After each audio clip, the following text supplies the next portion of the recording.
जय हो चिल्ड्रन, सबको शुभ दिन। हिंदी कक्षा में आप सबको स्वागत है। तो लास्ट कक्षा से हम अध्ययन कर रहे हैं आपके नव्या हिंदी पाठ्य पुस्तक में दिए गए तीसरा पाठ आलसी किसान। तो इस कहानी को पंचतंत्र से लिया गया है। तो अब तक इस कहानी में हमने देखे कि एक आलसी किसान रहते थे, सिर्फ खाना पीना सोने का कार्य करते थे।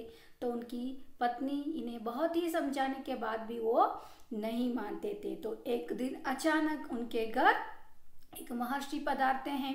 तो दोनों मिलकर यानी किसान और उनकी पत्नी दोनों मिलकर उनकी खूब सेवा करते हैं। तो उस सेवा से प्रसन्न होकर महर्षि उसे वरदान मांगने के लिए कहते हैं।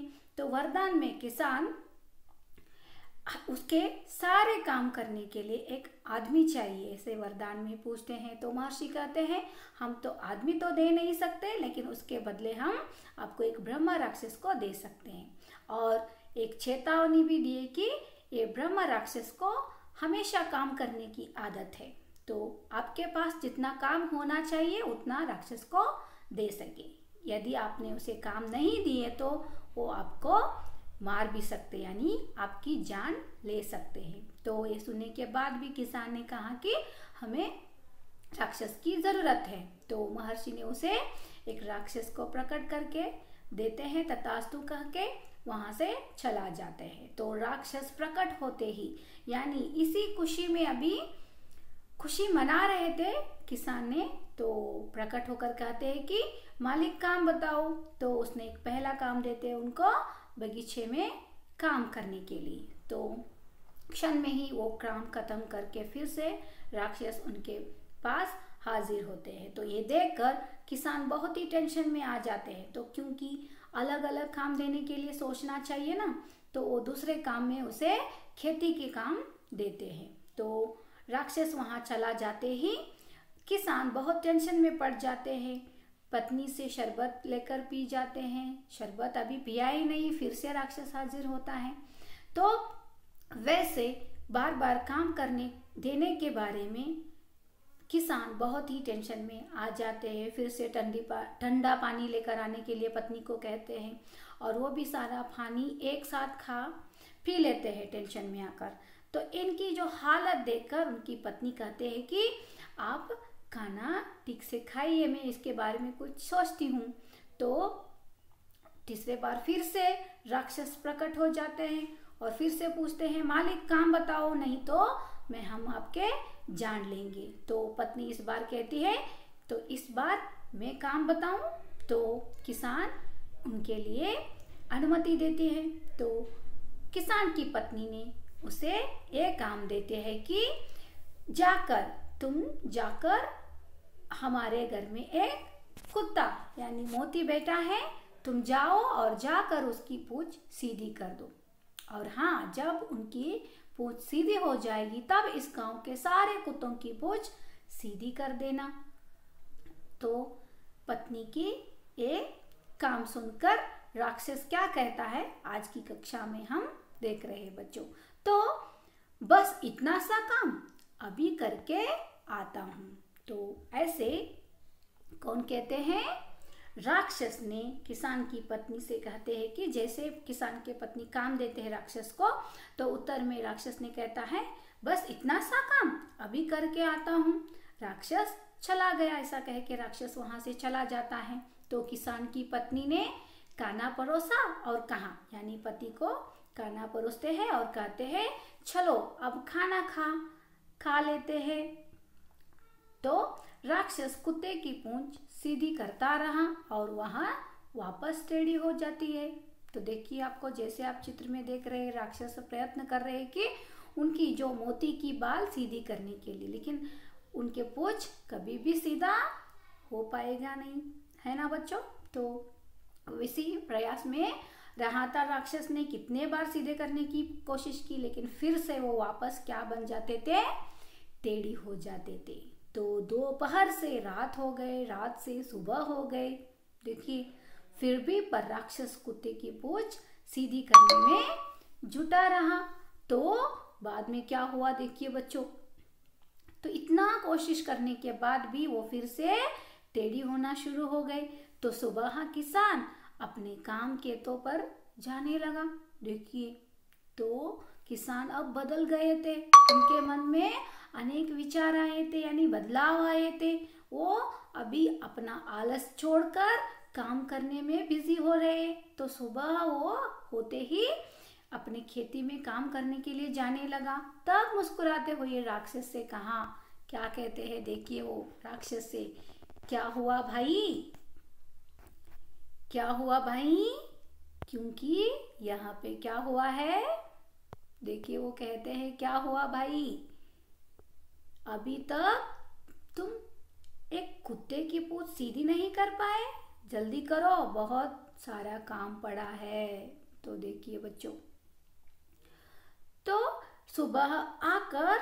सुबह होते ही किसान का मन बदल गया है, वो पश्चाताप में है। वो अभी काम करने का महत्व वो जान चुके हैं, इसलिए अपने खेतों में काम करने के लिए जाने लगा है। तो हंसते हुए, मुस्कुराना मतलब क्या होता है बच्चों, हंसना।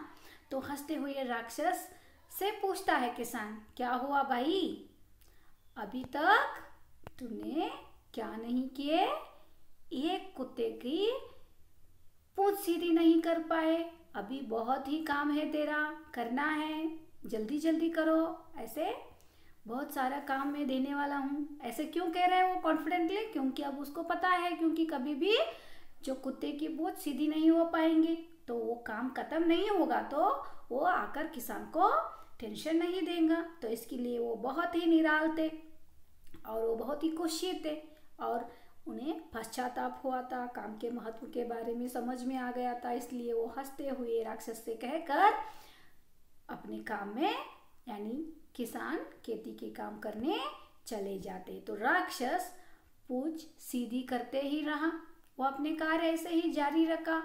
तो किसान अब परिश्रमी बन चुका था, दिन भर दिन परिश्रमी हो गए किसान, यानी काम करना सीख गए, बहुत काम करना शुरू किए, मेहनती हो गए।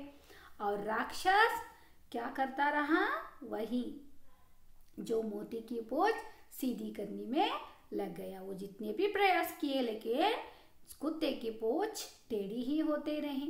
तो इस कहानी द्वारा बच्चों हम सीख सकते हैं कि काम का महत्व कितना होता है। तो आलस बनने से बहुत ही परेशानियां उठाने पड़ते हैं, जैसे राक्षस के वजह से किसानों को ढेर सारे परेशानियां भुगतने के लिए मिले।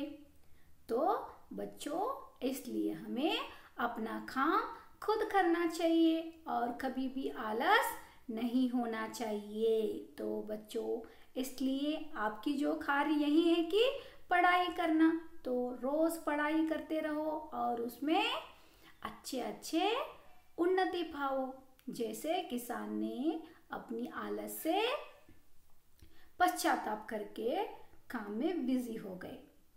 तो बच्चों, इस कहानी द्वारा हमने काम के महत्व के बारे में जान लिए। तो ನೋಡಿ ಮಕ್ಕಳೇ, ನಾವು ನೋಡಿದ ಹಾಗೆ ಈ ಕಥೆಯಲ್ಲಿ ಏನಾಗುತ್ತಪ್ಪ ಅಂತಂದ್ರೆ ಕಿಸಾನನ ಹೆಂಡತಿ ಕೆಲಸ ಹೇಳ್ತಾಳೆ. ಯಾವ ಕೆಲಸ ಹೇಳ್ತಾಳೆ? ತನ್ನ ಮನೆಯಲ್ಲಿರುವ ನಾಯಿ, ಅಂದರೆ ಅದರ ಹೆಸರು ಮೋತಿ, ಅದರ ಬಾಲವನ್ನು ಸೀದಾ ಮಾಡಬೇಕು ಅಂತ. ಆದರೆ ರಾಕ್ಷಸ ಹೇಳ್ತಾನೆ, ಇದೇನು ಕೆಲಸ, ಇದು ಒಂದು ಚಿಕ್ಕ ಕೆಲಸ, ನಾನು ಈಗಲೇ ಮಾಡ್ಕೊಂಡು ಬರ್ತೀನಿ ಅಂತ ಹೇಳಿ ಅಲ್ಲಿಂದ ಹೊರಟ್ಬಿಡ್ತಾನೆ. ಆವಾಗ ರೈತನ ಹೆಂಡತಿ ತನ್ನ ಗಂಡನಿಗೆ ಊಟ ಬಡಿಸಿ ಹೇಳ್ತಾಳೆ, ಬನ್ನಿ ನಾವು ಇನ್ನು ಊಟ ಮಾಡೋಣ. तो ರಾಕ್ಷಸ ಎಲ್ಲಿ ಹೋಗ್ತಾನೆ? ನಾಯಿಯ ಬಾಲವನ್ನು ಸೀದಾ ಮಾಡಲು. ಆದರೆ ಅದು ಆ ಕೆಲಸ ಆಗಲೇ ಇಲ್ಲ. ಹೌದಲ್ಲ ಮಕ್ಕಳೇ? ಯಾವಾಗಲಾದರೂ ನಾಯಿ ಬಾಲ ಸೀದಾ ಮಾಡೋಕ್ಕಾಗತ್ತಾ? ಆಗೋದೇ ಇಲ್ಲ. ಹಾಗೆ ರಾಕ್ಷಸ ಎಷ್ಟೇ ಪ್ರಯತ್ನ ಪಟ್ಟರೂ ಕೂಡ ಅದು ಮತ್ತೆ ವಾಪಸ್ ಮೊದಲು ಯಾವ ರೀತಿ ಇರ್ತಿತ್ತೋ ಹಾಗೇನೇ ಆಗಿಬಿಡ್ತಿತ್ತು. ಇದೇ ರೀತಿ ಮಧ್ಯಾಹ್ನದಿಂದ ರಾತ್ರಿ ಆಯಿತು, ರಾತ್ರಿಯಿಂದ ಮತ್ತೆ ಬೆಳಗಾಯಿತು, ಆದರೆ ರಾಕ್ಷಸನಿಗೆ ನಾಯಿಯ ಬಾಲವನ್ನು ಸೀದಾ ಮಾಡಲಿಕ್ಕೆ ಆಗಲೇ ಇಲ್ಲ. ಅವನು ಅದೇ ರೀತಿ ಪ್ರಯತ್ನ, ಹೇಗೆ ಚಿತ್ರದಲ್ಲಿ ನೋಡ್ತಿದ್ದೀರಲ್ಲ ಬಚ್ಚೋ, ಪ್ರಯತ್ನ ಮಾಡ್ತಾನೆ ಹೋದ. ಆಮೇಲೆ ಬೆಳಿಗ್ಗೆ ರೈತ ಬಂದು ತನ್ನ ಹೊಲಕ್ಕೆ ಕೆಲಸ ಮಾಡಲಿಕ್ಕೆ ಹೊರಟಿದ್ದಾನೆ. ಅಂದರೆ ಅವನು ತುಂಬ ಬದಲಾಗಿದ್ದಾನೆ ಇವಾಗ ರೈತ. ಅವನಿಗೆ ತನ್ನ ಕೆಲಸದ ಮಹತ್ವದ ಬಗ್ಗೆ ಈಗ ಅರಿವಾಗಿದೆ. ಮನುಷ್ಯ ಸೋಮಾರಿ ಆದರೆ ಯಾವ ರೀತಿ ಕಷ್ಟಪಡ್ತಾನೆ ಅನ್ನೋದು ಈ ಕತೆ ಮೂಲಕ ನಮಗೆ ಆಗ್ತಾ ಇದೆ ಮಕ್ಕಳೇ, ಹೌದಲ್ವಾ? ಯಾಕಂದರೆ ಆಲಸಿ ಅಂದರೆ ಸೋಮಾರಿಯಾಗಿದ್ದ ರೈತನಿಗೆ ರಾಕ್ಷಸನಿಂದ ಯಾವ ರೀತಿ ಪರಿಶಾನಿ ಆಗ್ತದ ಅನ್ನೋದನ್ನು ನಾವಿಲ್ಲಿ ನೋಡಿದ್ವಿ.